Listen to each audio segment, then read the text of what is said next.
माँ, ये राधिका है, तुम्हारी बहू। राधिका गांव में हॉस्पिटल में नर्स का काम करती है। बस हम दोनों में दोस्ती हो गई और हमने शादी कर ली। राधिका, माँ के पैर छू। अरे चल हट नालायक। अरे मैंने क्या क्या सपने देखे थे कि तेरी शादी किसी अमीर घर में करूंगी और दहेज में लाखों रुपए लूंगी, और तू गांव की इस मामूली लड़की को मेरी बहू बनाकर ले आया। लेकिन बेटे की जिद के आगे सुनीता देवी मजबूर हो जाती है। राधिका सुनीता देवी को फूटी आंख भी नहीं भाती थी।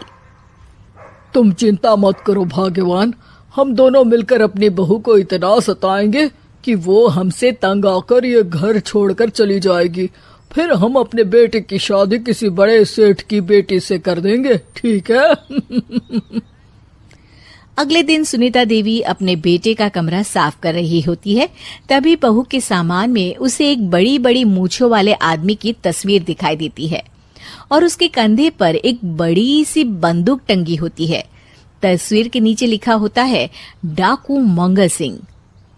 ये किसकी तस्वीर है बहू? ये मेरे पिताजी की तस्वीर है। बस फिर क्या था। ये सुनते ही सुनीता देवी के हाथ पैर कांपने लगते हैं। वो भागती हुई सीधा अपने पति के कमरे में जाती है। अरे गजब हो गया जी, गजब। अरे क्या हो गया भाग्यवान? हमारी बहू एक मशहूर डाकू मंगल सिंह की बेटी है। हे भगवान, अब क्या होगा? क्या कहा? डाकू मंगल सिंह? अरे मर गए रे। सुना है वो तो बड़ा ही खतरनाक डाकू है, मारता ज्यादा है गिनता कम है। लोग पुलिस वाले भी उसके नाम से कांपते हैं। अरे सुना है वो तो हर हफ्ते 2-4 लोगों का ऊपर का टिकट कटवा ही देता है। हे भगवान, अब हम क्या करेंगे? ये हमारे नालायक बेटे ने कैसी मुसीबत हमारे गले बांध दी। हाँ वो तो है, अगर हमने बहू को जरा भी तकलीफ दी तो उसका बाप मंगल सिंह हमें गोली से उड़ा देगा। अब जो मैं कहता हूँ उसे ध्यान से सुनो। तुम बहू से बिल्कुल घर के काम मत करवाना, और ध्यान रहे उसे किसी प्रकार की तकलीफ नहीं होनी चाहिए, समझ गई ना? और ऐसा ही होता है। अगले दिन सुनीता देवी रसोई में खाना बना रही होती है कि तभी, ये क्या माँ जी, मेरे रहते आप खाना बना रही हैं? चलिए हटिए, मैं खाना बना देती हूँ। अरे नहीं नहीं बहू, तू यहाँ क्यों आ गई? जा, तू अपने कमरे में जाकर आराम कर, मैं खाना बना लूंगी। सुनीता देवी जिद करके राधिका को भेज देती है। फिर एक दिन, अरे फर्श पर कितनी धूल जमी है, माँ जी देखेंगी तो नाराज हो जाएंगी, मैं अभी यहाँ पोछा लगा देती हूँ। राधिका जैसे ही पोछा लगाने लगती है कि तभी उसके ससुर की नजर उस पर पड़ती है। बंसीलाल भागता हुआ वहां आता है। अरे नहीं नहीं बहू, तुम ये क्या गजब कर रही हो?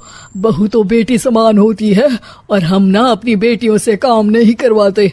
तुम आराम से बैठकर YouTube पर किड लॉजिक चैनल की सास बहू की कहानियां देखो। वो लोग ना बहुत अच्छी अच्छी कहानियां बनाते हैं।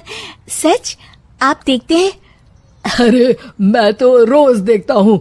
शहर की बहू तो मेरी फेवरेट कहानी है। हाँ, ये कहकर बंसीलाल पोछा लगाने लगता है।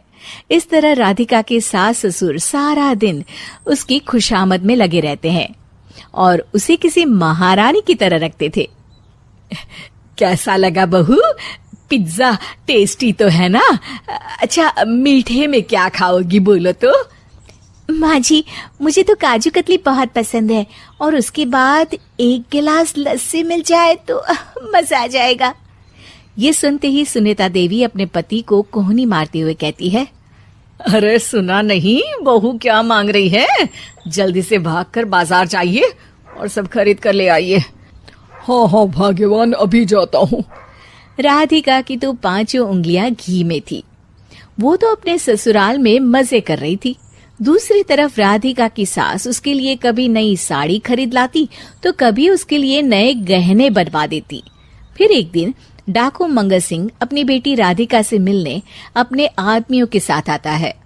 उन सबको देखते ही राधिका के सास ससुर डर के मारे कांपने लगते हैं।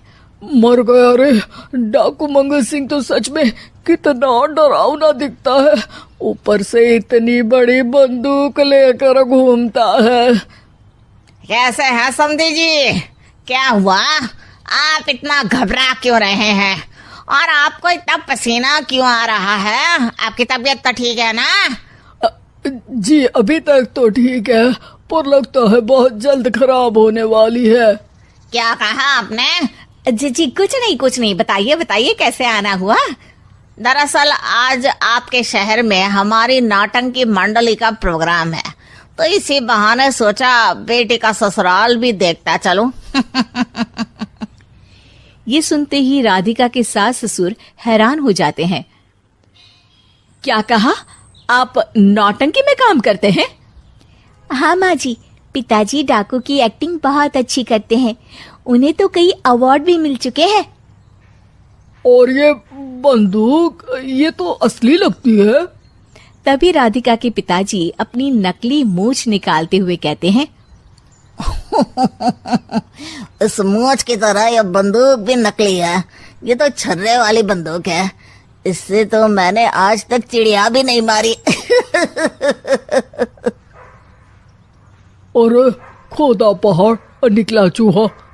इसका बाप तो मामूली नौटंकी वाला निकला, और हम इससे डर कर बहू की नौकरों की तरह सेवा कर रहे थे। आपने सही कहा जी, इसके पीछे मेरे कितने पैसे खर्च हो गए, और काम कर करके मेरी तो कमर टूट गई सो अलग। अरे बहू, तूने अपने पिताजी के बारे में हमें पहले क्यों नहीं बताया? राधिका मुस्कुराते हुए कहती है, आपने तो कभी पूछा ही नहीं ना माँ जी।